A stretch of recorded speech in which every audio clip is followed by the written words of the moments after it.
मुझे साम्हूं तॾहिं कॾहिं तो मिठा इहो कमु सॼो पैसे जो आहे। मुझे साम्हूं तॾहिं कॾहिं तो मिठा इहो कमु सॼो पैसे जो आहे। वॾो कदम खणी वई तूं बेवफ़ा, तुंहिंजी न आहे ज़रूरत मूंखे का।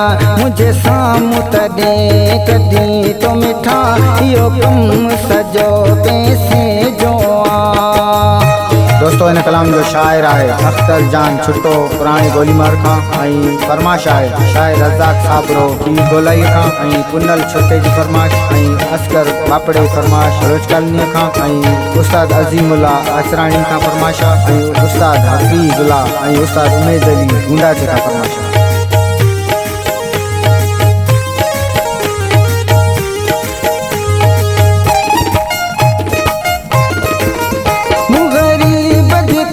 एक झूपड़िया नाए होका तो मुझी बंगलन जी का।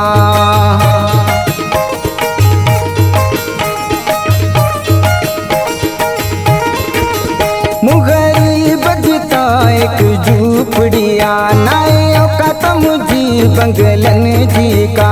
मां खुश आया पंज नसीबते अड़े बन तू वञो बेवफा।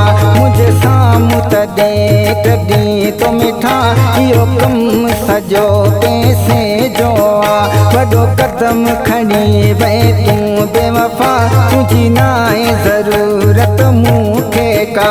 मुझे साम्हूं तॾहिं कॾहिं तो मिठा इहो कमु सॼो पैसे जो आहे।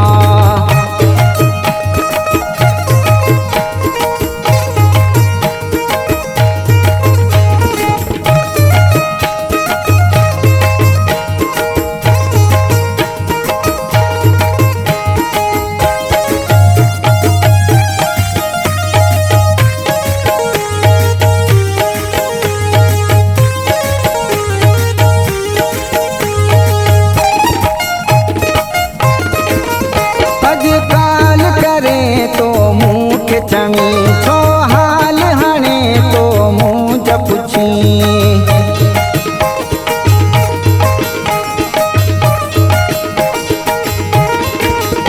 अॼुकाल करे तो मूंखे चमी छो हाल हाणे तो मुझ पुछी। दिल तोड़े मुझी तूं ख़ुशि आई, मुंहिंजे शाबस तोखे बेक़दरा। मुझे साम्हूं तॾहिं कॾहिं तो मिठा इहो कमु सॼो पैसे जो आहे। वॾो कदम खणी वई तूं बेवफ़ा, तुंहिंजी न आहे ज़रूरत मूंखे का। मुझे साम्हूं तॾहिं कॾहिं तो मिठा इहो कमु सॼो पैसे जो आहे।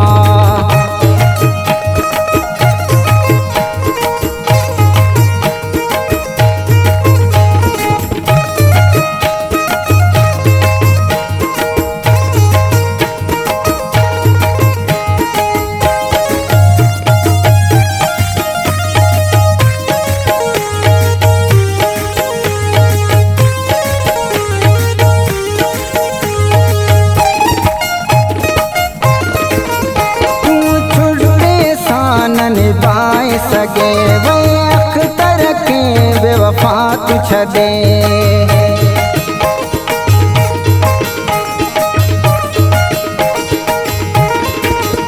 तू छुड़े सान निभाए सके वे अख्तर के बेवफा तू छॾे। गोली मार में पियो मां तो के सजा को डस न तोड़े तू जो सफ़ा। मुझे साम्हूं तॾहिं कॾहिं तो मिठा इहो कमु सॼो पैसे जो आहे। वॾो कदम खणी वई तूं बेवफ़ा, तुंहिंजी न आहे ज़रूरत मूंखे का। मुझे साम्हूं तॾहिं कॾहिं तो मिठा इहो कमु सॼो पैसे जो आहे।